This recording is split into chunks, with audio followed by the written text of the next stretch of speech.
एक लड़की बहुत ऊंचाई से गिर पड़ी और उसका शरीर चूने की तरह बिखर गया। ऐसा इसलिए हुआ क्योंकि दुनिया में एक रहस्यमय वायरस फैल गया था। एक बार संक्रमित होने पर शरीर जल्दी ही पत्थर बन जाता था। पूरी दुनिया में अफरा तफरी मच गई थी। इंसानियत को खत्म होने से बचाने के लिए सरकार ने 160 लोगों को क्रायोजेनिक संरक्षण के लिए चुना। जब लड़की ने फिर से अपनी आंखें खोली तो उसका स्लीप पॉड खुल चुका था। उस वक्त लड़की ने देखा कि लैब बड़ी बड़ी कांटेदार झाड़ियों से ढकी हुई थी। सारे 160 स्लीप पॉड्स भी निकाल दिए गए थे। लोग धीरे धीरे होश में आने लगे। ये अजीब कांटेदार एलो के कारण लोग बेचैन और घबराया हुआ लग रहे थे।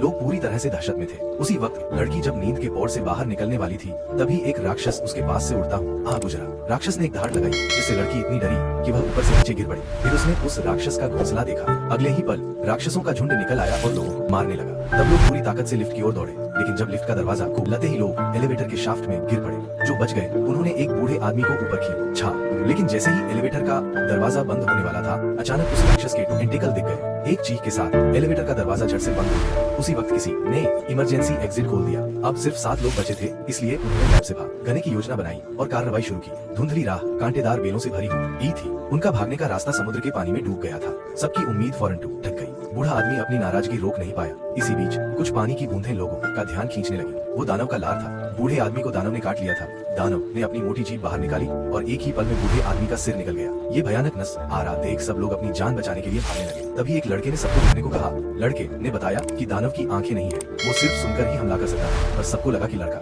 डर के मारे अपने होश खो बैठा है, इसलिए ऐसा बोल रहा है। एक आदमी ने लड़के को पानी में फेंक दिया और फिर बाकी लोगों को भी नदी में कूदने को कहा। इस तरह वे दानव से बच गए। लेकिन लड़की जो तैरना नहीं जानती थी पानी में बेहोश हो गई। आदमी तुरंत वापस मुड़ वहाँ उसे बचाने के लिए। फिर उसने नदी की तलहटी में बेहोश लड़की को पाया और सफलतापूर्वक उसे बचा लिया। इसी वक्त वही चिपचिपा धूप फिर से टपकने लगा। चारों तरफ की दीवारें दानवों से ढकी हुई थी। इस मुश्किल घड़ी में सबने सुरक्षा के लिए ऊपर चढ़ना शुरू कर दिया। दरवाजा बंद किया, लेकिन राक्षस उनके पीछे पीछे अंदर आ गए। सौभाग्य से ये जगह गार्ड रूम थी। सबने गोलियां चलानी शुरू कर दी। बंदूक की आवाज सुनकर राक्षसों ने कोई मुकाबला नहीं किया। आखिरकार सारे राक्षस मारे गए और लोग सुरक्षित रहे।